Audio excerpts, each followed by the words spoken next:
ನಾಳೆ ಸದ್ಗುರುವಿನ ಪಲ್ಲಕ್ಕಿ ಉತ್ಸವ ಸುಮಾರು 10-11 ದಿವಸಗಳ ಪರ್ಯಂತರ ನಾವೆಲ್ಲ ತಾಯಿಯ ಚರಿತ್ರೆಯ ಜೊತೆಗೆ ಒಂದಿಷ್ಟು ಅಧ್ಯಾತ್ಮದ ಚಿಂತನೆಯನ್ನ ಮಾಡ್ತಾ ಬಂದೇವಿ. ಇದು ಪುಣ್ಯಾತ್ಮರಿಗೆ ಮಾತ್ರ ಲಭಿಸುವಂಥದ್ದು. 2 ದಿವಸ ಒಂದಿಷ್ಟು ರೆಸ್ಟ್ ಆಗಿತ್ತು. ನಿನ್ನೆ ಯಾರ್ಯಾರು ಬಂದಿರೋ ಏನಿಲ್ಲ ಗೊತ್ತಿಲ್ಲ, ಯಾರ್ಯಾರು ಪುಣ್ಯ ಅದ ಅವ್ರಿಗೆ ಸಿಕ್ಕತ್ತೆ. ಭಾಳ ಅದ್ಭುತ. ಅದು ಹೇಳಿದ್ರೆ ಮತ್ತೆ ಬಾಯಿ ನೀರು ಬಿಡ್ತಾವ್ರಿ. ಈಗ ಹೇಳಂಗಿಲ್ಲ ರೀ, ಪುರಾಣ ಮೇಲೆ ಹೇಳ್ತೀನಿ. ಗುಲಾಬ್ ಜಾಮೂನ್ ಕೊಟ್ರೆ ನಿಮ್ಗೆ ಗೊತ್ತೇನು? ಬಹಳ ಸುಂದರವಾದ ಪುಣ್ಯಾತ್ಮರಿಗೆ ಮಾತ್ರ ಇಂಥ ಅನುಭವವನ್ನು ಸಿಗುವಂಥದ್ದು, ಚಿಂತನೆ ಸಿಗುವಂಥದ್ದು. ಯಾಕಂದ್ರೆ 5-6 ದಿವಸಗಳಿಂದ ನೋಡಿದ್ದೇವೆ. ಕೊಪ್ಪಳದ ಪರಮ ಪೂಜ್ಯ ಅಪ್ಪಗಳವರು ಇಲ್ಲೇ ಪಕ್ಕದಲ್ಲಿ ಪ್ರವಚನ ಮಾಡಿದ್ರು. ಎಷ್ಟು ಜನ ಕೇಳಿದೇವಿ, ಎಷ್ಟು ಜನ ಬಿಟ್ಟೇವಿ ಗೊತ್ತಿಲ್ಲ. ಯಾಕಂದ್ರೆ ಅದು ದೊರೆಯಬೇಕಾಗಿತ್ತಂದ್ರೆ, ಸಿಗಬೇಕಾಗಿತ್ತಂದ್ರೆ, ಮಹಾತ್ಮರ ಸನ್ನಿಧಿ ಸಿಗಬೇಕಾಗಿತ್ತಂದ್ರೆ ಜನ್ಮ ಜನ್ಮಗಳ ಪುಣ್ಯ ಬೇಕು. ಅಂಥ ಪುಣ್ಯದ ಪುರುಷ ಪುಣ್ಯದ ರೂಪದಿಂದ ಬಂದಿರ್ತಾರೆ.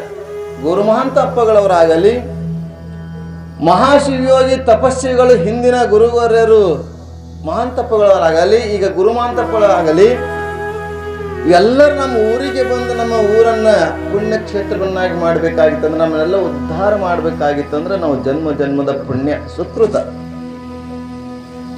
ಸುಮ್ಮನೆ ಅಲ್ಲ ಅದು ಸಿಗುವಂಥದ್ದು. ಹೀಗೆ ನಾವೆಲ್ಲ ನೋಡ್ತಾ ಇರುವಾಗ ಬಸವಾದಿ ಶರಣರ ಕಾಲದಲ್ಲಿ ಹಲವಾರು ಶರಣರಾಗಿ ಹೋಗಿದ್ದಾರೆ. ಬಸವಣ್ಣ, ಅಲ್ಲಮಪ್ರಭು, ಅಕ್ಕಮಹಾದೇವಿ, ನೀಲಾಂಬಿಕೆ, ಗಂಗಾಂಬಿಕೆ, ಚನ್ನಬಸವಣ್ಣ, ಎಷ್ಟು ಜನ, ಹರಳಯ್ಯ, ಚೆನ್ನಯ್ಯ, ಕಕ್ಕಯ್ಯ, ಚೌಡಯ್ಯ, ಎಂತ ಮಹಾತ್ಮರಾಗಿ ಹೋಗಿದ್ದಾರೆ. ಅದಕ್ಕಿಂತ ಪೂರ್ವದಲ್ಲಿ 63 ಜನ ಪುರಾತನರು ಕೂಡ ಹೋಗಿದ್ದಾರೆ. ಅವರೆಲ್ಲ ಯಾಕಂದ್ರೆ ಈ ಜಗತ್ತಿನ ಜನರನ್ನ ಉದ್ಧಾರ ಮಾಡಲು, ಅದು ಎದಕ್ಕೆ ಬಂದಿದ್ರೆ ನೋಡಪ್ಪ, ಮಾನವ ಜನ್ಮ ದೊಡ್ಡದು, ಇದು ಹಾನಿ ಮಾಡ್ಕೊಳ್ಬೇಡ್ರಪ್ಪ ಅಂತ ಹೇಳಕ ಬಂದಾರ. ನರಜನ್ಮದಿಂದ ಇಹದವಳು ಮಿಗಿಲುಂಟೆ ಅಂತ ಹೇಳಿದ್ರು ನಿಜಗುಣರು. ಈ ನರಜನ್ಮದಿಂದ ಈ ಜಗತ್ತಲ್ಲಿ ಯಾವುದೂ ಶ್ರೇಷ್ಠ ಇಲ್ಲ, ಅಂತ ಶ್ರೇಷ್ಠವಾದಂಥ ಮಾನವ ಜನ್ಮ ಇದೆ. ಒಂದಿಷ್ಟು ಪುಣ್ಯ ಮಾಡ್ರಿ, ಒಂದಿಷ್ಟು ಕಿವಿಗಳಿಂದ ಶಾಸ್ತ್ರ ಶ್ರವಣ ಮಾಡ್ರಿ, ಒಂದಿಷ್ಟು ಕೈಗಳಿಂದ ದಾನ ಧರ್ಮಾದಿಗಳನ್ನ, ಗುರುವಿನ ಚರಣ ಸೇವೆಯನ್ನು, ಗುರುವಿನ ಮೂರ್ತಿಯನ್ನ, ಗುರುವಿನ ಸೇವೆ ಮಾಡ್ರಿ. ಒಂದಿಷ್ಟು ಕಾಲಗಳ ಅಂದರೆ ಗುರುವಿನ ಸನ್ನಿಧಿಗೆ ಕರೆದುಕೊಂಡು ಹೋಗ್ತಕ್ಕಂಥ ಕಾಲಗಳಿಗೆ ಹೇಳಬೇಕು. ಗುರುವಿನ ಮೂರ್ತಿಯನ್ನ ನೋಡ್ಲಿಕ್ಕೆ ಕಣ್ಣುಗಳಿಗೆ ಹೇಳಬೇಕು. ಗುರುವಿನ ವಾಣಿ ಕೇಳಲಿಕ್ಕೆ ಕಿವಿಗಳನ್ನ ಕಿವಿಗಳಿಗೆ ಹೇಳಬೇಕು. ಅದಕ್ಕೆ ಬಸವಣ್ಣವರು ಹೇಳಿದ್ದು, ಅತ್ತಲಿತ್ತ ಹೋಗದಂತೆ ಹೆಳವನ ಮಾಡಯ್ಯ, ಸುದ್ದಿ ಸುಳಿದು ನೋಡದಂತೆ ಅಂಧಕನ ಮಾಡಯ್ಯ, ಇನ್ನೊಂದು ಕೇಳದಂತೆ ಕಿವುಡನ ಮಾಡಯ್ಯ. ಎಷ್ಟು ಸುಂದರವಾಗಿ ಹೇಳಿದ್ದಾರೆ. ಈ ವಚನವನ್ನ ಬೇರೆಯವರ ಮೇಲೆ ಪ್ರಭಾವ ಬೀರಿ ಕಾಲನ್ನು ಕತ್ತರಿಸ್ಕೊಂಡವ್ರು ಇದ್ದಾರೆ, ಕಿವಿಯನ್ನು ತೆಗೆದುಕೊಂಡವ್ರು ಇದ್ದಾರೆ. ಯಾಕಂದ್ರೆ ಮನಸ್ಸು ಚಂಚಲ ಆಯಿತು. ಆ ಮನಸ್ಸಿನ ಜೊತೆಗೆ ಇಂದ್ರಿಯಗಳು, ಕಾಲು, ಕಿವಿ, ಕಣ್ಣು, ಮೂಗು ಎದವಲ್ಲಿ ಎಲ್ಲ ಕೆಲಸ ಮಾಡ್ತಾ ಇರ್ತಾವೆ. ಮನಸ್ಸಿನ ಜೊತೆಗೆ ಕೆಲಸ ಮಾಡ್ತಾ ಇರಬೇಕಾದ್ರೆ ಅದಕ್ಕೆ ಆ ಮನಸ್ಸನ್ನ, ಆ ದೇಹವನ್ನ ಪಡೆದು ಇಡಲು ಇವೆಲ್ಲ ಶಾಸ್ತ್ರಗಳು ಬೇಕು, ಧರ್ಮ ಗ್ರಂಥಗಳು ಬೇಕು, ಶ್ರವಣಗಳು ಬೇಕು. ಆಗ ನಾವು ಕೇವಲ ಗುರುವಿನ ಸ್ಮರಣೆ ಅಷ್ಟೇ ಅಲ್ಲ, ನಾವೆಲ್ಲ ನೋಡಿದ್ದೇವೆ ಈ ಊರಲ್ಲಿ ನರವಣ ಕ್ಷೇತ್ರದಲ್ಲಿ ಆಗಾಗ ಇಲ್ಲಿ ಎಲ್ಲ ಕಡೆ ಪುರಾಣ ಪ್ರವಚನ ನಡೀತದೋ ಅಂತ ನಾವೆಲ್ಲ ಕೇಳ್ಕೊಂಡು ಬಂದಿದ್ದೇವೆ. ನಾವು ಗೊತ್ತು ಅದ. ಆದ್ರೆ ಎಷ್ಟು ಕೇಳಿದ್ರು ಕೂಡ ಕಡಿಮೆನೆ, ನೆರೆ ಕೇಳುದು ದನ ಅರಿ, ಗುರು ಪೇಳ್ದ ತೆರೆದವಳು ತೆರೆ ನಿರ್ವಿಷಯವನ್ನು. ಚೆನ್ನಾಗಿ ಕೇಳಬೇಕಂತೆ, ಕೇಳಬೇಕು, ಅದನ್ನ ಒಳಗಿಳಿಸ್ಕೋಬೇಕು. ಅದಕ್ಕೆ ಹೇಳಿದ್ದಾರೆ, 100 ಓದಿ 100 ಕೇಳಿದರೇನು, ಆಸೆ ಹರಿಯದು ರೋಷ ಬಿಡದು ಮಜ್ಜನ ಕೆರೆದು ಫಲವೇನು. ಚೆನ್ನಾಗಿ ಕೇಳಬೇಕು, ಒಂದೇ ಕೇಳಿ, ಅದು ಚೆನ್ನಾಗಿ ಕೇಳಬೇಕು. ಏನು ಕೇಳಿದ್ರು ಕೂಡ, ಎಷ್ಟು ಪುರಾಣ ಪುಣ್ಯ ಕಥೆಗಳನ್ನ ಕೇಳಿದ್ರು ಕೂಡ ಆಸೆ ಹರಿಯದು ರೋಷ ಬಿಡದು ಮಜ್ಜನ ಕೆರೆದು ಫಲವೇನು, ಮಾತಿನಂತೆ ಮನವಿಲ್ಲದ ಮಾತಿಗೊಬ್ಬರು ನೋಡಿ ನಗುವ ನಮ್ಮ ಕೂಡಲ ಸಂಗಮ ಅಂತ ಹೇಳ್ತಾರೆ ಬಸವಣ್ಣವರು. ನಾವೆಲ್ಲ ಶಾಸ್ತ್ರ ಗ್ರಂಥಗಳನ್ನ, ಪುರಾಣ ಪುಣ್ಯ ಕಥೆಗಳನ್ನ, ಮಹಾತ್ಮರ ಚರಿತ್ರೆಗಳನ್ನ ಓದ್ತೇವಿ, ಕೇಳ್ತೀವಿ, ಅವನ ಸನ್ನಿಧಿ ಒಳಗೆ ಇರ್ತೇವಿ. ಆದರೆ ನಮಗೇನಾಗ್ತದೆ ಅಂದರೆ ಶಾಸ್ತ್ರ ಗ್ರಂಥಗಳಿಂದ ಉತ್ತವ ಬಡಿದೊಡ ಹಾವು ಸಾಯಬಲ್ಲುದೇ ಅಯ್ಯ, ಅಘೋರ ತಪವ ಮಾಡಿದಡೇನು ಅಂತರಂಗ ಆತ್ಮ ಶುದ್ಧವಿಲ್ಲದವರ ಎಂತು ಮೆಚ್ಚುವನು. ಹುತ್ತ ಹಾವು ಸಾಯಬೇಕು, ಆದ್ರೆ ಹುತ್ತಿಗೆ ಬಿಡೋದ್ರ ಹಾವು ಸಾಯ್ತದ್ದೇನು? ಆದ್ರೆ ಈ ಶರೀರ ಎನ್ನುವ ಹುತ್ತಿನಲ್ಲಿ ಮನಸ್ಸೆನ್ನುವಂತ ಹಾವು ಅಡಗಿಕೊಂಡದ. ಈ ಮನಸ್ಸಿಗೆ ಬಡದು ಬುದ್ಧಿ ಹೇಳಬೇಕಾಗ್ಯದ. ಎಲೆ ಹುಚ್ಚು ಮನಸ್ಸೆ, ಎಲೆ ಕೋಡಿ ಮನಸ್ಸೆ, ಎಲೆ ಮರಳು ಮನಸ್ಸೆ, ಎಲೆ ನಾಯಿ ಅಂದ್ರೆ, ಎಲೆ ಕೋತಿ ಅಂದ್ರೆ, ಎಲೆ ಕ್ವಾಡಗ ಅಂದ್ರು ಈ ಮನಸ್ಸಿಗೆ. ಮನಸ್ಸು ಮಾತು ಕೇಳಂಗಿಲ್ಲ. ಇವೆಲ್ಲವನ್ನ ಕೇಳಿದಾಗ ಒಂದಿಷ್ಟು ಪುಣ್ಯ ಕೆಲಸ ಮಾಡುವಂಥದ್ದು ಇದೆಲ್ಲ. ಒಂದಿಷ್ಟು ಕೈ, ಒಂದಿಷ್ಟು ಕಣ್ಣು, ಒಂದಿಷ್ಟು ನಾಲಿಗೆ, ಒಂದಿಷ್ಟು ಕಾಲು, ಇವೆಲ್ಲಗಳಿಗೆ ಒಂದಿಷ್ಟು ಅಧ್ಯಾತ್ಮದತ್ತ ಕೆಲಸ ಕೊಡಬೇಕು. ಸಂಸಾರ ಅಂತ ಇದ್ದೇ ಇರ್ತದೆ 12 ತಿಂಗಳು. ಒಂದು ಸ್ವಲ್ಪ ದಿವಸ ಇಂಥ ಸಂದರ್ಭದಲ್ಲಿ ಒಂದಿಷ್ಟು ಪುಣ್ಯದ ಕೆಲಸವನ್ನು ಮಾಡುವಂಥದ್ದು ನೋಡ್ರಿ. ಗುರುವರ್ಯರು, ಗುರುಮಹಾಂತಪ್ಪಗಳು ಈ ಊರಿಗೆ ಬಂದು ಸುಮಾರು 30-37 ವರ್ಷಗಳು ಆಗಿರಬೇಕು. ಏನೆಲ್ಲ ಕೆಲಸವನ್ನು ಮಾಡಿದರೆ ನಿಮ್ಗೆಲ್ಲರಿಗೂ ಕಾಣ್ತಾ ಇದೆ. ಇದೊಂದು ಪುಣ್ಯದ ಕೆಲಸ. ತಮಗಾಗಿ ತಮ್ಮ ಎಲ್ಲವನ್ನ ಮರೆತು, ತಮ್ಮ ಊರು, ತಂದೆ ತಾಯಿಗಳನ್ನೆಲ್ಲ ಮರೆತು, ಇದೇ ನನ್ನ ಸರ್ವಸ್ವ, ಇದೇ ನನ್ನ ಊರು, ಇದೇ ನನ್ನ ತಂದೆ ತಾಯಿಗಳನ್ನುವ ಭಾವನೆಯಿಂದ ಬಂದು ಇಲ್ಲೆಲ್ಲ ಇಂಥ ಕೆಲಸ ಮಾಡಬೇಕಾದ್ರೆ ಸುಮ್ಮನೆ ಏನು ತಗೊಂಡು ಹೋಗ್ಲಕ್ಕೆ ಮಾಡಿದಾರ? ಇದು ಸಮಾಜಕ್ಕಾಗಿ. ಹಾನಗಲ್ಲ ಕುರುಕುಮಾರಸ್ವಾಮಿಗಳು ಕೊನೆಯವರೆಗೂ ಅವರು ಸಮಾಜ ಸಮಾಜ ಸಮಾಜ ಅಂದೇ ಪ್ರಾಣ ಬಿಟ್ಟಿದ್ದಾರೆ ವಿನಃ ಸಮಾಜಕ್ಕಾಗಿಯೇ ಬಂದಿರ್ತಾರೆ ಮಹಾತ್ಮರು, ಪುಣ್ಯಾತ್ಮರು. ಇವತ್ತು ನೋಡಿ, ಇದೆಲ್ಲ ಪುಣ್ಯದ ಕೆಲಸ. ಸದ್ಗುರುವಿನ ನಾಮಸ್ಮರಣೆ, ಪುಣ್ಯಸ್ಮರಣೆ ಅಂತಂದ್ರೆ ಪುಣ್ಯಾತ್ಮರಿಗೆ ಮಾತ್ರ ಸಿಗುವಂಥದ್ದು. ನಾಳಿಗೆ ಪಲ್ಯಕ್ಕೆ ಉತ್ಸವದ ಅತ್ಯಂತ ಸಡಗರ, ಸಂಭ್ರಮ, ಭಜನೆ, ಬೇಂಡ, ಕಳಸ, ಆರತಿ, ಒಂದು ಮೆರವಣಿಗೆ ಹ್ಯಾಂಗಾಗಬೇಕು, ಅದ್ಭುತವಾಗಿ ಆಗಿರ್ತಕ್ಕಂಥದ್ದು. ಇಲ್ಲಿ ಬಸವಾದಿ ಶರಣರ ಕಾಲದಲ್ಲಿ ಹೇಳ್ತೀನಿ ನಿಮಗೆ ಎಂಥ ಪುಣ್ಯಾತ್ಮ ಇದ್ದಾನೆ ಅಂತಂದ್ರೆ, ಯಾಕಂದ್ರೆ ನಾವು ಕೊಟ್ಟಿದ್ದನ್ನ ಮತ್ತೆ ವಾಪಸ್ ಕೊಡ್ತಾನಂತೆ ಭಗವಂತ. ನಾವು ಎಷ್ಟು ಪುಣ್ಯವನ್ನು ಮಾಡ್ತೀವೋ ಆ ಪುಣ್ಯದ ಪ್ರತಿಫಲವಾಗಿ ಭಗವಂತ ಕೊಡ್ತಾನೆ. ಇವತ್ತು ತಾಯಿ ದಾನಮ್ಮಳಾಗಲಿ ಪುಣ್ಯದ ಪ್ರತಿಫಲವಾಗಿ ಅನಂತರಾಯ ಶಿರಸಮ್ಮರ ಉದರದಲ್ಲಿ ಜನಿಸಬೇಕಾಗಿತ್ತಂದ್ರ ತಂದೆ ತಾಯಿಗಳು ಎಷ್ಟು ಜನ್ಮದ ಪುಣ್ಯ ಇರಬೇಕು. ಆ ಪುಣ್ಯದ ಫಲವಾಗಿಯೇ ದಾನಮ್ಮ ಅವರ ಗರ್ಭದಲ್ಲಿ ಜನಿಸಿ ಈ ಲೋಕದ ತುಂಬೆಲ್ಲ ಸಂಚಾರ ಮಾಡಿ ಅನೇಕ ಜನರಿಗೆ ಬೇಡಿದ್ದನ್ನ ಕೊಡುವಂತ ಶಕ್ತಿ ಅವಳಲ್ಲಿತ್ತು. ನಿಮ್ಗೆ ಹೇಳ್ತೀನಿ, ದಾನಮ್ಮ ದೇವಿ ಹತ್ತಿರ ಪರೀಕ್ಷೆ ಮಾಡ್ಬೇಕಂತ ನಾವೆಲ್ಲ ಪರೀಕ್ಷೆ, ಬಹಳ ಜನ ನಾವು ಪರೀಕ್ಷೆ ಮಾಡ್ತೇವೆ. ಮಹಾತ್ಮರಿಗೆ ಪರೀಕ್ಷೆ ರೀ. ಮಹಾತ್ಮರ ಪರೀಕ್ಷೆ ತಂದ್ರೆ ಹುಲಿಯ ಮೀಸೆ ಹಿಡಿದು ಉಯ್ಯಾಲೆ ಆಡಿದಂತೆ, ಸುಣ್ಣದ ಕಲ್ಲನ್ನ ಮಡಲಲ್ಲಿ ಕಟ್ಟಿಕೊಂಡು ಮಡು ಹೊಕ್ಕಂತೆ. ಹುಲಿಯ ಮೀಸೆ ಆಡಿದ್ರೆ ಬಿಡ್ತೈತೇನು ಹುಲಿ? ಹಾಗೆ ಮಹಾತ್ಮರ ಜೊತೆಗೆ ತಾಯಿ ದಾನಮ್ಮಳ ಹತ್ತಿರ ಮಹಿಮೆಯನ್ನ ತಿಳಿದು ಕೆಲವು ಜನ ಬಂದಿದ್ರು. ನಾವಿಷ್ಟು ಜನ ಇದ್ದೇವೆ, ಇಷ್ಟು ಜನ ಬಂದಿದ್ದೇವೆ, ಇಂಥ ಊರಿಂದ ಬಂದಿದ್ದೇವೆ, ಪ್ರವಾಸಕ್ಕೆ ಮುಂದಕ್ಕೆ ಹೋಗ್ಬೇಕು, ನಮ್ಗೆ ಹಸಿವೆ ಆಗಿದೆ, ಪ್ರಸಾದ ಕೊಡಿ ತಂದಾಗ ಆ ತಾಯಿ ಹತ್ತಿರ ಸ್ವಲ್ಪ ಇತ್ತು ಪ್ರಸಾದ. ಸ್ವಲ್ಪ ಪ್ರಸಾದ ಇರುವುದನ್ನ ಭಗವಂತನ ಪ್ರಾರ್ಥನೆ ಮಾಡ್ತಾಳೆ. ಎನ್ನ ವಾಮಕ್ಷೇಮ ನಿಮ್ಮದಯ್ಯ, ಎನ್ನ ಹಾನಿ ವೃದ್ಧಿ ನೆಮ್ಮದಯ್ಯ, ಎನ್ನ ಮಾನಾಪಮಾನದೆಮ್ಮ ನಿಮ್ಮದಯ್ಯ.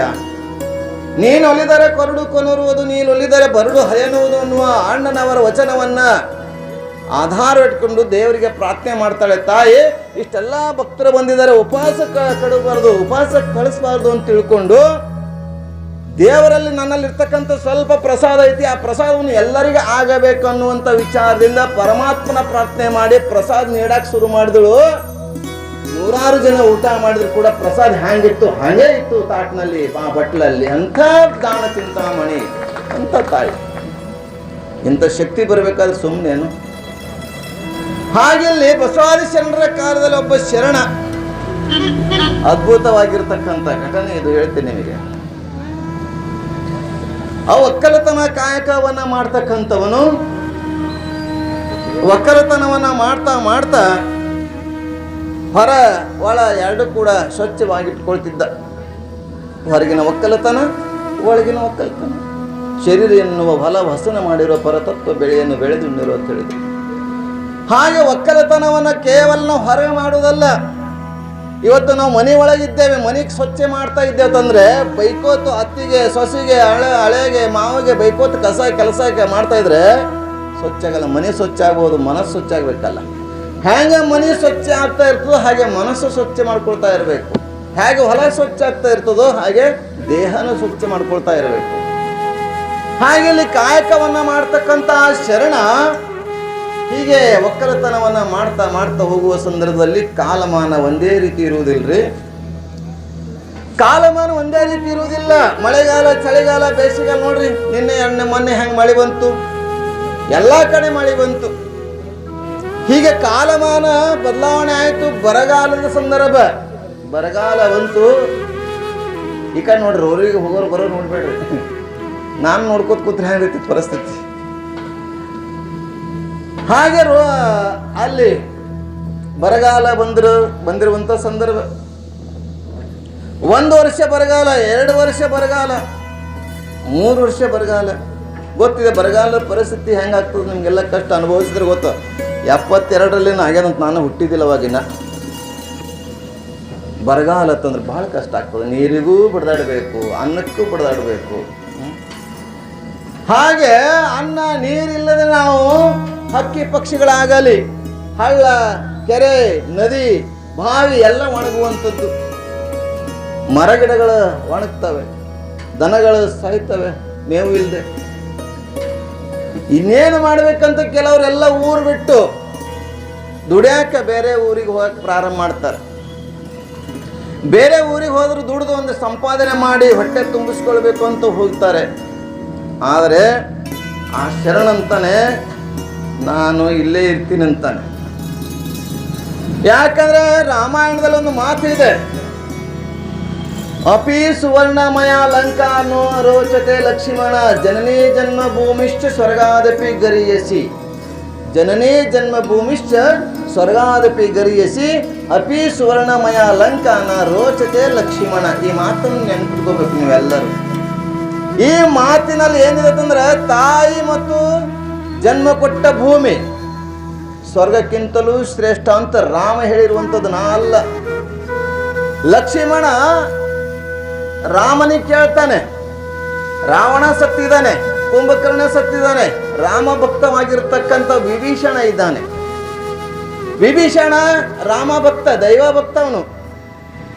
ವಿಭೀಷಣ ಅಂತಾನೆ, ಇಲ್ಲ ರಾಮ ನನಗೆ ಬೇಡ, ಈ ಲಂಕಾಪಟ್ಟಣ, ಈ ರಾಜ್ಯ ಬಂದು ನಿನ್ನ ಪಾದಕ್ಕೆ ಅರ್ಪಿಸ್ತೀನಿ ಅಂತಾನೆ ವಿಭೀಷಣ. ಆಗ ರಾಮ ಅಂತಾನೆ, ನಂಗೆ ಯಾಕಪ್ಪ, ನನಗೆ ಅಯೋಧ್ಯ ಐತಿ, ನಿನ್ನಿಬ್ರು ತಮ್ಮ ಅಣ್ಣನ ತೀರ್ ಹೋಗಿದ್ದಾರೆ, ಇದನ್ನು ರಾಜ್ಯಾಭಿಷೇಕ ಮಾಡ್ತೀನಿ ಅಂತಾನೆ.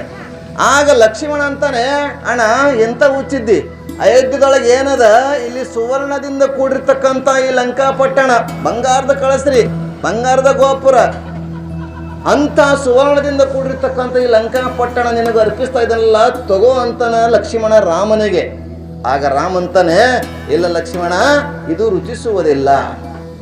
ಸುವರ್ಣಮಯದಿಂದ ಕೂಡಿರ್ತಕ್ಕಂಥ ಈ ಲಂಕಾಪಟ್ಟಣ ರುಚಿಸುವುದಿಲ್ಲ. ಜನ್ಮ ಕೊಟ್ಟ ಭೂಮಿ, ಜನ್ಮ ಕೊಟ್ಟ ತಾಯಿ ಸ್ವರ್ಗಕ್ಕಿಂತಲೂ ಹೆಚ್ಚು ಶ್ರೇಷ್ಠ ಅನ್ನುವಂಥದ್ದನ್ನ ವಿಭೀಷಣಿಗೆ ಪಟ್ಟಾಭಿಷೇಕ ಮಾಡಿ ರಾಮ, ಲಕ್ಷ್ಮಣ, ಸೀತಾ ಸಮೇತವಾಗಿ ಅಯೋಧ್ಯಕ್ಕೆ ಬರ್ತಾರೆ.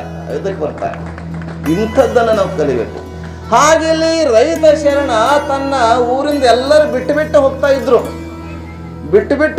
ಅವಂತಾನೆ, ನನ್ನ ಜನ್ಮ ಕೊಟ್ಟ ಭೂಮಿ, ಜನ್ಮ ಕೊಟ್ಟ ತಾಯಿ ಶ್ರೇಷ್ಠ, ನಾ ಊರು ಬಿಡುವುದಿಲ್ಲ, ಇಲ್ಲೇ ಇರ್ತೀನಿ ಅಂತಾನೆ. ಏನ್ ಮಾಡ್ತಾನೆ ಅಂತಂದ್ರೆ, ಹೀಗೆ ಕೆಲವು ದಿವಸಗಳು ಇರುವಾಗ ಭಗವಂತನ ಆಶೀರ್ವಾದ ಹೆಂಗಿರುತ್ತೋ ಗೊತ್ತಿಲ್ಲ, ಯಾವಾಗ ಹೆಂಗಾಗ್ತದೋ ಗೊತ್ತಿಲ್ಲ. ಹಾಗೆ ಒಂದಿಷ್ಟು ಮಳೆ ತರಿಸ್ತಾನೆ. 4-5 ವರ್ಷಗಳ ನಂತರ ಒಂದಿಷ್ಟು ಭೂಮಿಗೆ ಮಳೆ ತರಿಸ್ತಾನೆ. ಮಳೆ ತರಿಸಿದಾಗ ಎಲ್ಲರಿಗೊಂದಿಷ್ಟು ಮುಖದಲ್ಲಿ ಒಂದಿಷ್ಟು ಸಂತೋಷ ಕಾಣ್ತದೆ. ಆಗ ಈ ರೈತ ಶರಣದನಲ್ಲ, ಇವಂತಾನೆ,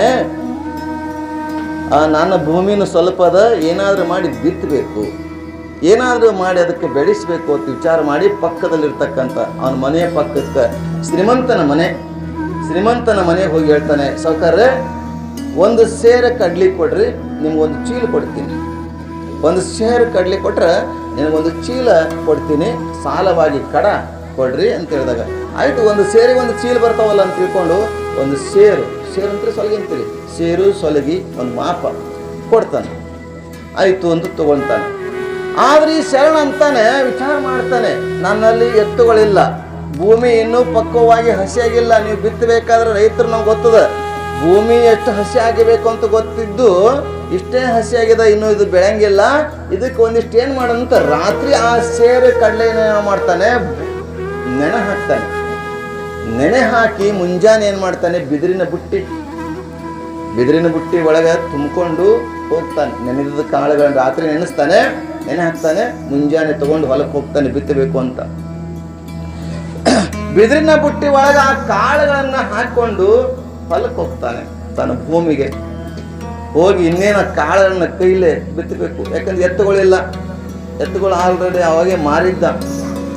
ಎತ್ತುಗಳಿಲ್ಲ, ಏನು ಮಾಡ್ಬೇಕು, ತನ್ನ ಕೈಯಿಂದ ಒಂದು ಬುಟ್ಟಿಯಿಂದ ಕಾಳನ್ನ ಭೂಮಿಗೆ ಹಿಂಗ ಬಿತ್ತಬೇಕು ಅನ್ನುವಷ್ಟರಲ್ಲಿ ಆ ಕಡೆಯಿಂದ 8 ಜನ ಸಂತ ಮಹಾತ್ಮ ಶಿವಯೋಗಿಗಳು ಮಲ್ಲಯ್ಯ ಮಹಾರಾಜ್ ಕಿ ಜೈ, ದಾನಮ್ಮ ಮಾತಾ ಕಿ ಜೈ, ಬಸವೇಶ್ವರ ಮಹಾರಾಜ್ ಕಿ ಜೈ ಅಂತ ಜೈಕಾರ ಧ್ವನಿಯನ್ನ ಕೇಳಿದ ಕೂಡಲೇ ಭೂಮಿಗೆ ಹಾಕುವುದನ್ನ ಕಾಳನ್ನ ವಾಪಸ್ ಬುಟ್ಟಿ ಒಳಗೆ ಹಾಕಿ ಧ್ವನಿ ಎಲ್ಲಿಂದ ಬಂತು ಅಂತ ನೋಡ್ತಾನೆ. 8 ಜನ ಕಾವಿಧಾರಿಗಳು ಜಂಗಮಾಮೂರ್ತಿಗಳು ಬರ್ತಾ ಇರುವುದನ್ನು ಕಾಣ್ತಾನೆ. ಆಗ ಬಹಳ ಸಂತೋಷ ಆಯ್ತು. ಎಷ್ಟು ವರ್ಷಗಳಿಂದ ಒಬ್ಬ ಕಾವಿ ಜಂಗಮಧಾರಿ ಸಂತ ಮಹಾತ್ಮ ಶಿವಯೋಗಿ ಸಿಕ್ಕಿಲ್ಲ, ನಾನು ಇವತ್ತು ನನ್ನ ಕಣ್ಣು ಪವಿತ್ರ ಆಯ್ತಲ್ಲ ಅಂತ ಬುಟ್ಟಿ ಅಲ್ಲೇ ಇಟ್ಟು ಓಡೋಡು ಹೋಗಿ ಅವರಿಗೆ ಸಾಷ್ಟಾಂಗ ನಮಸ್ಕಾರ ಹಾಕಿ ಕರ್ಕೊಂಡು ಬರ್ತಾನೆ. ಬರ್ರಿಯಪ್ಪ ಬರ್ರಿ, ಯಾವ್ರಿಂದ ಬಂದ್ರಿ? ಅದಕ್ಕೆ ಹೇಳಿದ್ ಬಸವನವರು, ಏನು ಬಂದಿರಿ ಹದುಳವಿದಿರೆಂದರೆ ನಿಮ್ಮ ಮೈ ಸಿರಿ ಹಾರಿ ಹೋಗುವುದೇ, ಕುಳ್ಳಿರೆಂದರೆ ನೆಲ ಕುಳ್ಳಿ ಹೋಗುವುದೇ, ಒಡನೆ ನುಡಿದರೆ ಸಿರಹೊಟ್ಟಿ ಒಡೆಯುವುದೇ ಹೇಳ್ತಾರೆ. ಹೋಗಿ ಸಾಷ್ಟಾಂಗ ನಮಸ್ಕಾರ ಹಾಕಿ ಬರ್ರಪ್ಪ ಬರ್ರಿ, ಎಲ್ಲಿಂದ ಬಂದ್ರಿ, ಯಾವ ಕಡೆ ಹೋಗ್ತಾ ಇದ್ರಿ? ಆಗ ಇವನ ಹಣೆ ತುಂಬ ವಿಭೂತಿ, ಕೊಳ್ಳಲ್ಲಿ ರುದ್ರಾಕ್ಷಿ ಲಿಂಗ ಕೊಂಡು ಆ 8 ಜನ ಸನ್ಯಾಸಿಗಳು ಅಂತಾರೆ, ಇವೊಬ್ಬ ಸಂತ ಇದ್ದಾನೆ, ಇವ ಶರಣ ಇದ್ದಾನೆ, ಇವನೊಬ್ಬ ಲಿಂಗ ಭಕ್ತಿ ಇದ್ದಾನೆ, ಇವನೊಬ್ಬ ದೈವ ಭಕ್ತ ಇದ್ದಾನಂತ ತಿಳ್ಕೊಂಡು ಅದ್ರಾಗ ಒಬ್ಬ ಮುಖಂಡ ಹೇಳ್ತಾನೆ, ನಾವು ಇಂಥ ಊರಿಂದ ಬರ್ತಾ ಇದ್ದೇವೆ, 8 ದಿವಸಗಳಾಯಿತು ನಾವು ಸಂಚಾರ ಮಾಡ್ತಾ ಬಂದೇವಿ, ಈ ಏರಿಯಾ ತುಂಬೆಲ್ಲ ಎಲ್ಲಿ ನೋಡಿದ್ರೆ ಬರಗಾಲ ಇದೆ, ನಮ್ಗೆ ಒಂದು ತುತ್ತ ಅನ್ನನ ಸಿಕ್ಕಿಲ್ಲ, ಬರಗಾಲ ಪರಿಸ್ಥಿತಿ, ಒಂದು ತುತ್ತ ಅನ್ನ ಸಿಕ್ಕಿಲ್ಲ, ಆದ್ರೆ ನಿನ್ನಲ್ಲಿ ಏನಾದ್ರೂ ಇದ್ರು ಕೊಡು ಅಂತ ಕೇಳ್ತಾರೆ. ನಮ್ಗೆ ಹಸುವಾಗಿ ತುಂಬ ಹಸುವಾಗೈತಿ, ಏನಾದ್ರು ಇದ್ರು ಕೊಡು. ಆಗ ಆ ಶರಣ ಅಂತಾನೆ, ಹಾಗೆ ಕೇಳ್ತೀರಪ್ಪ, ನಿಮಗಾಗಿ ಪರಮಾತ್ಮ ನಿನ್ನೆ ಆಜ್ಞೆ ಮಾಡಿದ್ದಾನೆ, ತೆನವಿನಃ ತೃಣ ನೆಪಿನ ಚಲತಿ, ನೀವು ಬರ್ತೀರಿ ಅನ್ನೋಗೋಸ್ಕರ ಪರಮಾತ್ಮ ನಮಗೆ ಏನು ಮಾಡಿದ್ದಾನೆ, ಕಡಲೆಯನ್ನು ನೆನೆಸ್ಲಿಕ್ಕೆ ಹಾಕಿಸಿದ್ದಾನೆ, ನಿಮಗೋಸ್ಕರ ಕಾಯ್ತಾ ಇದ್ದಾವೆ ಬುಟ್ಟಿ ತುಂಬ ತಿಂಡ್ರಿ ಅಂತ ಎಲ್ಲರಿಗೂ ಒಂದನ್ನು ಬಗ್ಸಿ ಕೊಡ್ತಾರೆ. 10 ಜನ ಸನ್ಯಾಸಿಗಳು ತಿಂತಾರೆ. ಬುಟ್ಟಿ ಎಲ್ಲ ಖಾಲಿ ಆಯಿತು, ತಂಪಾದ ನೀರನ್ನ ಕುಡಿದು ಹೋಗ್ತಾರೆ. ಹೋಗುವಾಗ ಅವ್ರು ಎಲ್ಲೆಲ್ಲಿಗೆ ಹೋಗ್ತಾರೆ, ಎಲ್ಲಿ ತನಕ ಕಾಣ್ತಾರೋ ಅಲ್ಲಿ ತನಕ ನೋಡ್ತಾನೆ ಇರ್ತಾನೆ. ಈ ಶರಣ ರೈತ ನೋಡ್ತಾನೆ ಇರ್ತಾನೆ. ಯಾವಾಗ ಕಣ್ಣಿನ ಮರಿ ಹಾಕ್ತಾರೋ ಆಗ ಬುಟ್ಟಿ ಕಡೆ ನೋಡ್ತಾನೆ, ಬುಟ್ಟಿ ಒಳಗೆ ಒಂದು ಕಾಳು ಇಲ್ರಿ, ಬುಟ್ಟ್ಯಾಗ ಒಂದು ಕಾಳು ಇಲ್ಲ. ಅವಾಗ ಆಶ್ಚರ್ಯ ಆಗ್ತದ ಅವನಿಗೆ, ಅದೃಷ್ಟ ಪುಣ್ಯ, ಯಾಕಂದ್ರೆ ಪುಣ್ಯ ಗೊತ್ತಿಲ್ಲ ಹೆಂಗಿರ್ತದ ಅಂತೇಳಿ. ಆದ್ರೆ ಅವನ ಪುಣ್ಯ ಫಲ ಹೆಂಗಿದೆ ಅಂತಂದ್ರೆ, ಆ ಸಂತ ಆ ಮಹಾತ್ಮರ ಆಶೀರ್ವಾದ ಮಾಡಿದ್ರೆ ನಿಮ್ಗೆ ಒಳ್ಳೇದಾಲೆ ಅಂತ ಆಶೀರ್ವಾದ ಮಾಡಿ ಹೋಗಿದ್ರೆ 10 ಜನ ಸನ್ಯಾಸಿಗಳ ಆಶೀರ್ವಾದ. ಆಗ ಅದೃಷ್ಟ ಪುಣ್ಯದ ಫಲ ಎನ್ನುವಂತೆ ಆ ಬುಟ್ಟಿ ಒಳಗ ಬಿದಿರಿನ ಬುಟ್ಟಿ ಸಂಧಿ ಇರ್ತದಲ್ಲ, ಸಂಧಿ ಒಳಗೆ 5 ಕಾಳುಗಳು ಉಳ್ಕೊಂಡು, ಪುಣ್ಯಕ್ಕ 5 ಕಾಳುಗಳು ಉಳ್ಕೊಂಡು ಆ ಕಾಳುಗಳನ್ನ ಬೆರಳಿನಿಂದ ತೆಗೆದು ಕೈಯಾಗಿ ಇಟ್ಕೊಳ್ತಾನವ. ಕೈ ಒಳಗೆ ಇಟ್ಕೊಂಡು ಅಂತಾನೆ, ನಾ ಎಂಥ ಪುಣ್ಯವಂತ, ಎಂಥ ಭಾಗ್ಯವಂತ. ಈ 5 ಕಾಳುಗಳ ಹೊಲ ಸಾಮಾನ್ಯ ಕಾಳುಗಳಲ್ಲ, ಇವು ಕಾಳುಗಳು ಸಾಮಾನ್ಯ ಕಾಳಲ್ಲ, ಇವು ಪರಮಾತ್ಮನ ಆಶೀರ್ವಾದ, ಪರಮಾತ್ಮನ ಪಂಚಮುಖ ಎನ್ನುವಂತ ಕಾಳುಗಳು. ಸದ್ಯೋಜಾತ, ವಾಮದೇವ, ಅಘೋರ, ತತ್ಪುರುಷ, ಈಶಾನ್ಯ ಎನ್ನುವಂತ 5 ಮುಖಗಳೆನ್ನುವಂತ ಈ ಕಾಳುಗಳದವಲ್ಲ, ಈ ಸಾಮಾನ್ಯ ಕಾಳುಗಳಲ್ಲ ಅಂತ ಅದಕ್ಕೆ ನಮಸ್ಕಾರ ಮಾಡಿ, ಕಣ್ಣಿಗೆ ಹಚ್ಕೊಂಡು ನಮಸ್ಕಾರ ಮಾಡಿ, ಆ ಕಾಳನ್ನ 5 ಕಾಳನ್ನ ಅಲ್ಲೊಂದು ಇಲ್ಲೊಂದು ತನ್ನ ಹೊಲದಾಗ 4 ಮೂಲಿಗೆ ಒಂದೊಂದು ಬಿತ್ತಿ, ನಡುವೊಂದು ಬಿತ್ತಿ, ನಕ್ಕೋತ ಸಂತೋಷವಾಗಿ ಮನೆ ಹೋಗ್ತಾನೆ, ಭಗವಂತನ ಧ್ಯಾನ ಮಾಡುತ್ತಾ. 3-4 ತಿಂಗಳು ನೋಡಲೇ ಇಲ್ಲ ಹೊಲಕ್ಕೆ. 3-4 ತಿಂಗಳು ಬರಲಿಲ್ಲ. ಆ ಹೊಲದ ಪಕ್ಕದ ಹೊಲದವ ಅಂತಾನೆ, ಎಂಥ ಶರಣ ನೀನು, ಎಂಥ ಪುಣ್ಯ ಮಾಡಿದೆಪ್ಪ, ನೀ ಸಂತರಿಗೆ ಮಹಾತ್ಮನಿಗೆ ದಾನ ಕೊಟ್ಟಿದ್ದೆಲ್ಲ ಅವಾಗ ಕಡಲೆ ತಿನ್ನಕ್ಕೆ. ಈಗ ನೋಡು ಹೊಲ ತುಂಬ ಕಡಲೆ ಸುಲಗಾಯಾಗಿ ಬೆಳೀತಾ ಇದೆ, ನೋಡು ಹೋಗು ಅಂತ ಹೇಳಿದಾಗ ಅದ್ಭುತವಾಗಿ ನೋಡ್ತಾರೆ. ಇದೆಲ್ಲ ಭಗವಂತನ ಇಚ್ಛೆ ಅಪ್ಪ, ಇದೇ ಪುಣ್ಯ, ಇದೇ ಪುಣ್ಯ. ನಿಮಗೆಲ್ಲ ಗೊತ್ತಿದೆ ಮಹಾದಾಸೋಯಿ ಶರಣ ಬಸವೇಶ್ವರರ ಚರಿತ್ರೆಯಲ್ಲಿ 2-3 ಜನ ಅಣ್ಣ ತಮ್ಮರು ಕೂಡ ಹೊಲ ಹಂಚ್ಕೊಳ್ತಾರೆ. ಹೊಲವನ್ನು ಹಂಚ್ಕೊಳ್ತಾರೆ. ಭೂಮಿ ಹಂಚ್ಕೊಂಡಾಗ ಇವನಿಗೆ ಬೆಳಿಲಾರ್ದಂಥ ಭೂಮಿ ಕೊಡ್ತಾರೆ. ಶರಣ ಬಸಪ್ಪಗೆ ಬೆಳೆಯಂಗಿಲ್ರದು.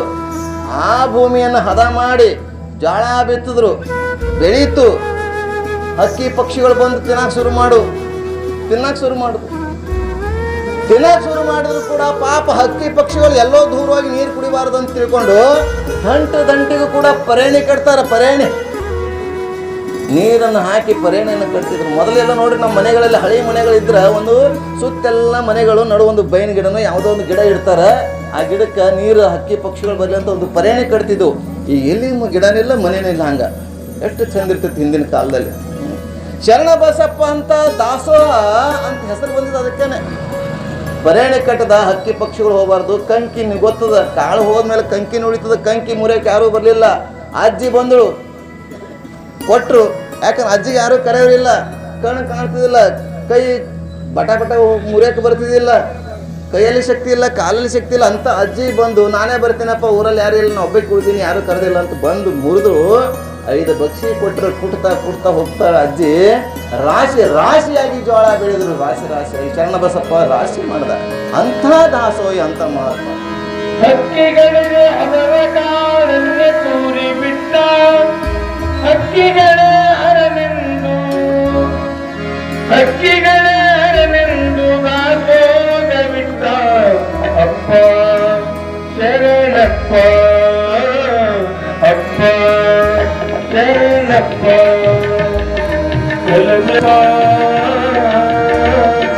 ಕರುಣಾದಿಂದೆಲ್ಲರನ್ನು ಕಾಯೋ ಜಗದಪ್ಪ, ಕರುಣಾದಿಂದೆಲ್ಲರನ್ನು ಕಾಯೋ ಜಗದಪ್ಪ.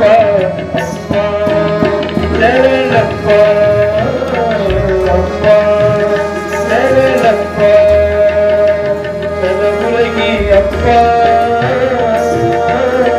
ಕರುಣಾದಿಂದೆಲ್ಲರನ್ನು ಕಾಯೋ ಜಗದಪ್ಪ, ಕರುಣಾದಿಂದೆಲ್ಲರನ್ನು ಕಲಹೋ ಜಗದಪ್ಪ.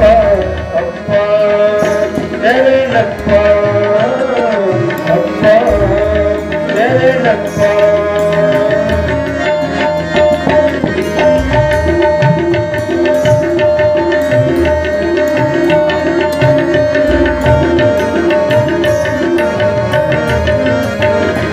ಕಣ್ಣಿಲ್ಲದವರಿಗೆ ಕಣ್ಣು ಕೊಟ್ಟ, ಚಿನ್ನವಿಲ್ಲದವರಿಗೆ ಚಿನ್ನವೇ ಕೊಟ್ಟ.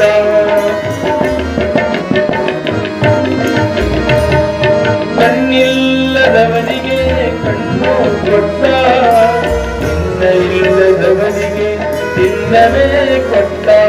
ನನ್ನಪ್ಪ ಎಂದವರನ್ನು ಎತ್ತಿಕೊಂಡ, ನನ್ನಪ್ಪ ಎಂದವರನ್ನು ಎತ್ತಿಕೊಂಡ. ನನ್ನ ಮಕ್ಕಳಿವರೆಂದು ಹರಕೆಯ ಕೊಟ್ಟ. ಅಪ್ಪ ಶರಣಪ್ಪ, ಅಪ್ಪ ಶರಣಪ್ಪ.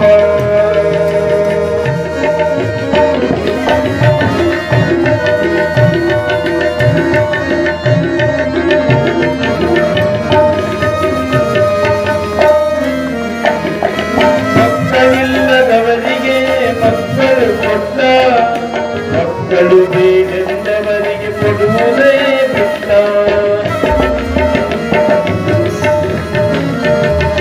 ಮಕ್ಕಳಿಲ್ಲದವರಿಗೆ ಮಕ್ಕಳು ಕೊಟ್ಟ, ಮಕ್ಕಳು ಬೇಕೆಂದವರಿಗೆ ಕೊಡುವುದನ್ನೇ ಬಿಟ್ಟ.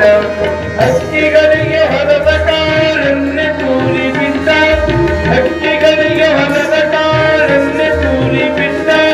ಹಕ್ಕಿಗಳೇ ಹರನೆಂದು ದಾಸೋಗ ಬಿಟ್ಟ. ಅಪ್ಪ ಶರಣಪ್ಪ, ಅಪ್ಪ ಶರಣಪ್ಪ.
ಶರಣಪ್ಪ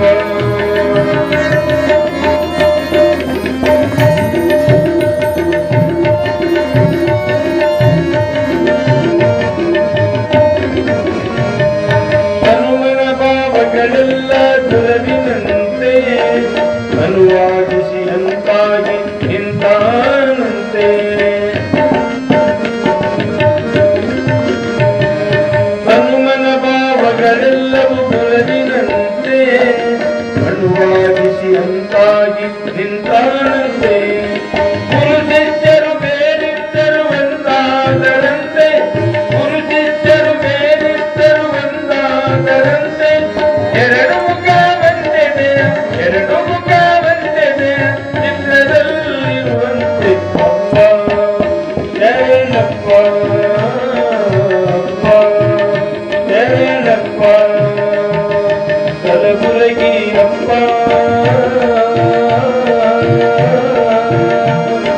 ಕರುಣಾದಿಂದೆಲ್ಲರನ್ನು ಕಾಯೋ ಜಗದಪ್ಪ ಕರುಣಾದಿಂದೆಲ್ಲರನ್ನು ಕಲಬು ಜಗದಪ್ಪ ಅಪ್ಪ ಶರಣಪ್ಪ ಅಪ್ಪ ಶರಣಪ್ಪ ಶರಣಪ್ಪ ಶರಣಪ್ಪ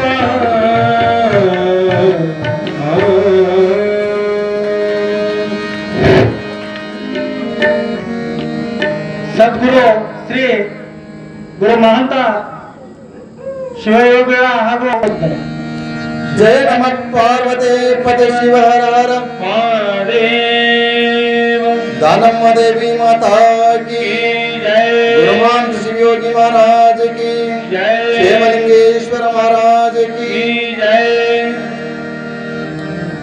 ಯಾವ ರೀತಿಯಾಗಿ ಆ ರೈತ ಶರಣ ಈ ಪುಣ್ಯವನ್ನ ಮಾಡಿದ್ದಕ್ಕಾಗಿ ತಾನು 5 ಕಾಲಗಳಿಂದ ಇಡೀ ಹೊಲ ತುಂಬೆಲ್ಲ ಹೇಗೆ ಆ ಸುಲಗೈಯನ್ನ ಕಡಲೆಗಳನ್ನ ಬೆಳೆಸಿದವು ಆ ಶರಣ ಮತ್ತಾರು ಅಲ್ಲ ಬಸವಾದಿ ಶರಣರ ಕಾಲದಲ್ಲಿ ಆಗಿ ಹೋಗಿರತಕ್ಕಂಥ ಇಳಿಹಾಳ ಬೊಮ್ಮಯ್ಯನ ಕಥೆ ಇದು. ಇಳಿಹಾಳ ಬೊಮ್ಮಯ್ಯ ಇಂತಹ ಶರಣರ ಸಾಲಿನಲ್ಲಿಯೇ ಅನೇಕರಾಗಿ ಹೋಗಿದ್ದಾರೆ, ಒಬ್ಬರೇ ಇಬ್ಬರೇ ಇಲ್ಲ. ನಮಗೆ ಕಣ್ಣಿಗೆ ಕಾಣ್ತಕ್ಕಂಥವ್ರು ಮುಂದಿದ್ದವ್ರು ಅಷ್ಟೇ ಕಾಣ್ತಾರೆ, ಹಿಂದೆ ಬಹಳಷ್ಟು ಜನ ಹೋಗಿದ್ದಾರೆ. ಹೆಸರೇ ಹೇಳಕ್ಕಾಗಲ್ಲ ಕೆಲವೊಂದು. ಇತ್ತೀಚೆಗೆ ಹೊಸದು ಬರ್ತಾ ಇದೆ. ಈ ಅಂಕ್ಲಿಪಿ ಒಳಗ ಅ ಆ ಈ ಅಂತ ಇದಾವಲ್ಲ, ಅದಕ್ಕೆ ಬೇರೆ ಬೇರೆ ಶರಣರ ಹೆಸರನ್ನ ಮಹಾತ್ಮರ ಹೆಸರನ್ನ ಸೇರಿಸಿ ಮಕ್ಕಳಿಗೆ ಪರಿಚಯ ಆಗಲಿ ಎನ್ನುವಗೋಸ್ಕರ ಮಾಡ್ತಾ ಇದ್ದಾರೆ. ಇನ್ನೂ ಬಂದಿಲ್ಲ ಹೊರಗಡೆ, ಅವು ಮೊಬೈಲ್ದಾಗ ಅಷ್ಟೇ ಬರಾಕತ್ತಾವ. ಇಲ್ಲಿ ದಾನಮ್ಮ ದೇವಿಯು ಕೂಡ ದಾನದಲ್ಲಿ ದಾಸೋಹದಲ್ಲಿ ಮದುವೆಯನ್ನ ಮಾಡಿಕೊಂಡಿದ್ದಾರೆ. ಗಂಡ ಹೆಂಡತಿ ಅತ್ಯಂತ ಸುಂದರವಾಗಿರ್ತಕ್ಕಂಥ ಜೀವನ. ಶರಣರಲ್ಲಿ ಬಸವಾದಿ ಶರಣರ ಕಾಲದಲ್ಲಿ ಎಲ್ಲ ಮದುವೆ ಆದಂಥವರೇ ಇದ್ದಾರೆ. ಆದರೆ ಕಾಯಕ ದಾಸೋಹ ಅನುಭವವನ್ನು ಮಾಡ್ತಾ ಇರುವುದರಿಂದಲೇ ಅವರಿಗೆ ಶರಣರು ಶಿವಶರಣರು ಅಂತ ಹೆಸರು ಬಂದದ. ಹಾಗೆ ದಾನಮ್ಮನು ಕೂಡ ಮಹಾಶಿವಶರಣಿ ಅಂತ ಹೆಸರನ್ನು ಪಡೆದಿದ್ದಾಳೆ. ನಾವೆಲ್ಲ ಸಂಸಾರಿಕರಿದ್ರೆ ಅಧ್ಯಾತ್ಮದ ದಾರಿಯಲ್ಲಿ ಹೋಗ್ತಾ ಇದ್ರೆ ಸಾಕು, ನಮಗೂ ಶರಣರೇ ಅಂತಾರೆ. ಆಧ್ಯಾತ್ಮಿಕ ದಾರಿ ಬರಲ್ವಲ್ಲ, ಅದಕ್ಕೆ ನಾವು ಸಂಸಾರಿಗಳಾಗಿಬಿಟ್ಟಿದ್ದೇವೆ. ಮಹಾತ್ಮರಾಗಲಿ ಸಂಸಾರನ ಋಷಿ ಮುನಿಗಳು ಕೂಡ ಸಂಸಾರವನ್ನು ಮಾಡಿದ್ದಾರೆ. ಪರಮಾತ್ಮನೇ ಸಂಸಾರ ಮಾಡಿದ್ದಾನೆ, ಮತ್ತು ನಾವು ಮಾಡಲೇಬೇಕಲ್ಲ. ಮಾಡಿದ್ರು ಕೂಡ ಹೆಂಗಿರಬೇಕಂದ್ರೆ ಬೆಣ್ಣೆ ಒಳಗಿನ ಕೂದಲು ತೆಗೆದಂಗೆ ಸಂಸಾರ ಮಾಡಿರ್ಬೇಕಂತೆ. ಅನ್ನದ ಒಳಗಿಂದಲ್ಲ, ಬೆಣ್ಣೆ ಒಳಗ ಬಿದ್ದರೆ ಕೂದಲ ಬೆಣ್ಣೆ ಅಂಟ್ಕೊಳಂಗಿಲ್ಲ. ಅನ್ನದ ಒಳಗೆ ಸಾಂಬಾರು ಒಳಗೆ ಪಲ್ಯದ ಒಳಗೆ ಏನಾದರೂ ಬಿತ್ತಂದ್ರೆ ಕೂದಲು ತೆಗಿತಾ ಇದ್ರೆ ಅದ್ರ ಜೊತೆಗೆ ಅದು ಪಲ್ಯ ಅನ್ನ ಅಂಟ್ಕೊಂಡು ಬಂದಿರ್ತದೆ. ಅಂಟ್ಕೋಬಾರ್ದು ಅಷ್ಟೇ. ಮಹಾತ್ಮರು ಯಾರು ಸಂಸಾರ ಮಾಡಿದ್ರು ಕೂಡ ಅಂಟ್ಕೊಳ್ಳಿಲ್ಲ. ಬಸವಣ್ಣನ 2 ಹೆಂಡರಿದ್ದಾರೆ ಅಂದ್ರೆ ಕೂಡ ಅಂಟ್ಕೊಳ್ಳಿಲ್ಲ. ಬಹಳಷ್ಟು ಶರಣರಾಗಿ ಹೋಗಿದ್ದ ಅಂತಾರಲ್ಲ, ಎಲ್ಲ ಮಹತ್ವ ನೋಡ್ತೇವೆ, ಅಂಟ್ಕೋಬಾರ್ದಷ್ಟೇ. ನಿಮ್ಗೆ ಹೇಳ್ತೀನಿ ಹೆಂಗೆ ಕುಟುಂಬ ತಂದ್ರೆ ಸತಿಪತಿಗಳೊಂದಾದ ಭಕ್ತಿ ಹಿತವಾಗಿಪ್ಪುದು ಶಿವಂಗೆ, ಸತಿಪತಿಗಳೊಂದಾಗದವನ ಭಕ್ತಿ ಅಮೃತದೊಳು ವಿಷ ಬೆರೆದಂತೆ ಕಾಣ ರಾಮನಾಥ ಅಂತ ದಾಸಮೇನವ್ರು ಹೇಳ್ತಾರೆ. ಗಂಡ ಹೆಂಡತಿ ಅನ್ಯೋನ್ಯವಾಗಿರಬೇಕು. ಒಬ್ಬರಿಗೊಬ್ಬರು ಹಂಚಿಕೊಂಡು ಬದುಕಬೇಕು. ಅನು ತನು ಸುಖ ದುಃಖ ತವ್ರ ಮನೆಯನ್ನ ನೆನೆಸಿರಬಾರದು. ಹಾಂಗ ಹೆಂಡತಿಯನ್ನ ಇಟ್ಕೊಂಡಿರ್ಬೇಕು ಗಂಡ. ಸಾಕಪ್ಪ ಸಾಕು ಅನ್ನೋ ಹಂಗೆ ಇವನು ಇರಬಾರದು. ಎಷ್ಟು ಪ್ರೀತಿಯಿಂದ ಇರಬೇಕು. ಅದಕ್ಕೆ ಗಂಡ ಹೆಂಡತಿ ಜಗಳ ಗಂಧ ತೀಡಿದಂಗೆ ಅಂದರು. ಗಂಡ ಹೆಂಡರ ಜಗಳ ಉಂಡು ಮಲಗುತಕ್ಕಂತಂದ್ರು. ಅಂದ್ರೆ ಹೆಂಗಿರ್ಬೇಕಂದ್ರೆ ಬಹಳ ಪ್ರೀತಿಯಿಂದ ಇರಬೇಕು. ಸಂತರನ್ನು ನೋಡಿ ಬದುಕಬೇಕು. ನೋಡಿ ಸಂತರಂದು ಕೂಡ ನೆನಪತ್ತು ನಮಗೆ ಈ ತುಕಾರಾಮ ಅದಲ್ಲ, ತುಕಾರಾಮನ ಹೆಂಡತಿ ದಿನ ಬೈತಿರಂತ ತುಕಾರಾಮನಿಗೆ. ನಾವೆಲ್ಲ ಇವತ್ತು ತುಕಾರಾಮ ದೊಡ್ಡ ಸಂತ ಅಂತೇಳಿ ನಾವು ಅವನ ಹೆಸರಿನಿಂದ ಭಜನೆ ಮಾಡ್ತೇವೆ, ಅವನ ಅಭಂಗನ ಹಾಡ್ತೇವೆ. ಸಂತ ತುಕಾರಾಮನ ಹೆಂಡತಿ ಜೀಜಾಬಾಯಿ ಹೊಡಿತಿದಳು, ಬೈತಿಳು, ತುಕ್ಯ ಅಂತ ಬೈತಿದ್ಳು ಗಂಡಗ್ರಿ. ಗಂಡಗೆ ತುಕ್ಯ ಅಂತ ಬೈತಿದಳು ಜೀಜಾಬಾಯಿ ಹೆಂಡತಿ.